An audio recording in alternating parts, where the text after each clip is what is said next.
to Mr. Randy's Wine and Spirits. I am Mr. Randy. Today we're going to be talking about a bourbon, which is almost all but left behind by Mr. Randy. I'm so sorry about that. My origin started in bourbon, but I quickly escalated or evolved into much bigger and better things. Not saying that every once in a while you do not come across a bourbon that's worth drinking, even if you prefer scotch. Now this actually happens to be one of those bourbons. Now, let's just pretend you don't know what this bottle is.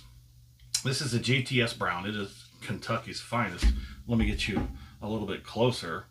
J.T.S. Brown, Kentucky's finest.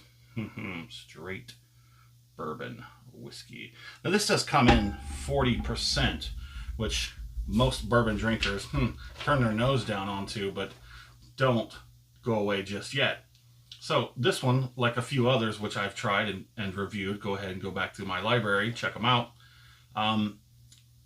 This is actually a John Thompson Street Brown Sr.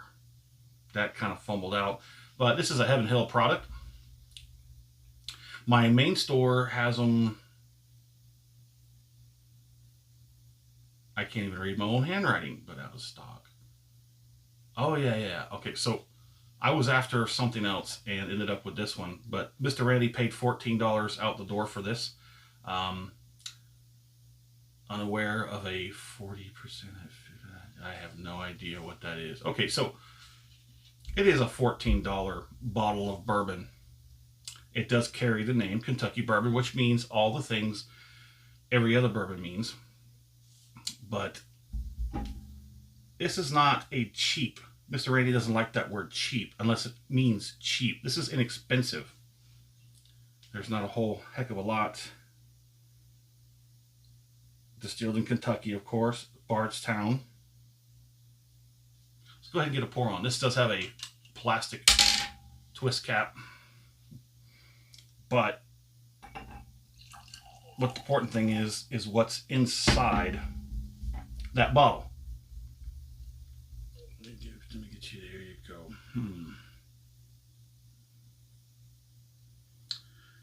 You go. It forms legs pretty quickly. Let's get a color on this, shall we? Oh, this is another thing Mr. Randy has acquired. It's a whiskey color scale. It's got all your beautiful colors. Let me get this off screen just so that I can match it up. Ooh, man. This looks like it is a, get on back here. This is close to a burnt amber. Not quite the copper, but it looks like a burnt amber. I have to agree, that's a nice color. Not quite the creek water we used to around here, but it is what it is. Let's get it under the nose. That's got a nice nose for a inexpensive bourbon. Okay, so this is only 40%, so it's not gonna like curl up your nose hairs, and it's probably not gonna make most proof hounds, happy. Oak, sweet, vanilla, all delicious. A little bit of sawdust. Did Mr. Randy tell you the story about his shop class thing? Yeah, Mr. Randy saw his shop class teacher saw off 1.5 of his fingers. Maybe just the tips. Oh man, that'll make you appreciate power tools immediately. Oh, that's good nose. It's got a real nice nose. It's not too strong, but it's definitely not weak. I love that light sawdust in the background. Let's get it on the palate.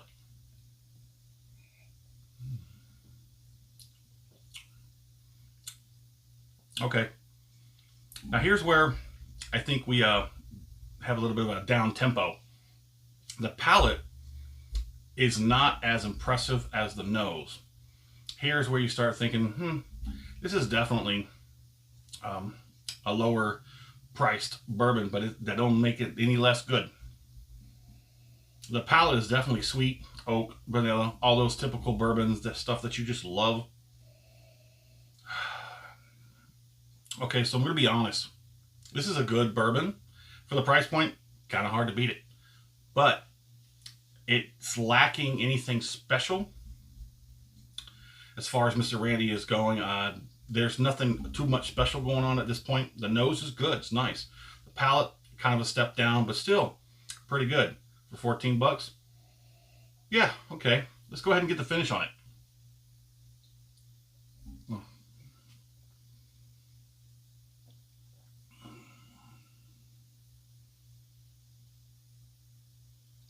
That's actually pretty good. That is actually a pretty good whiskey. A pretty good bourbon, sorry. Beg my pardon, Kentucky's finest.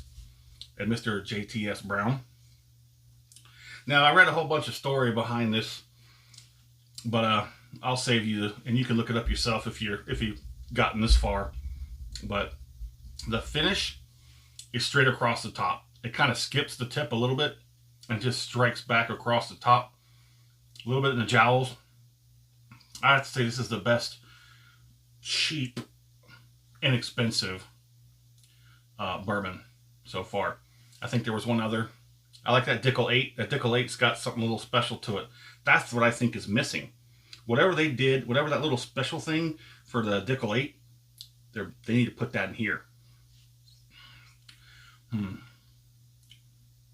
Now it's time for the score.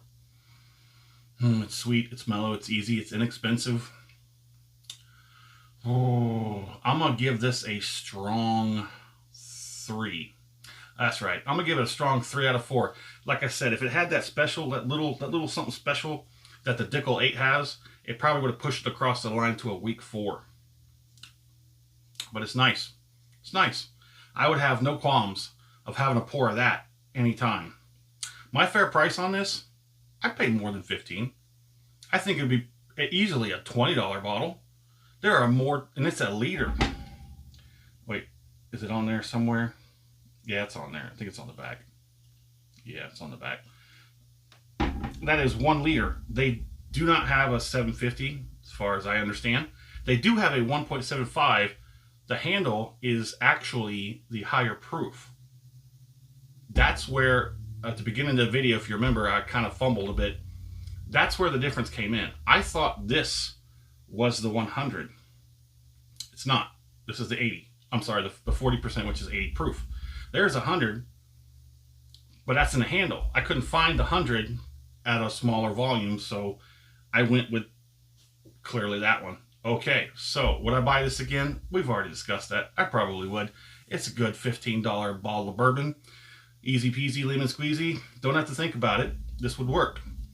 I do think of a few bottles above this one, but it is what it is. So, thanks for stopping by here with Mr. Randy's Wine and Spirits. I am Mr. Randy. You have a good one.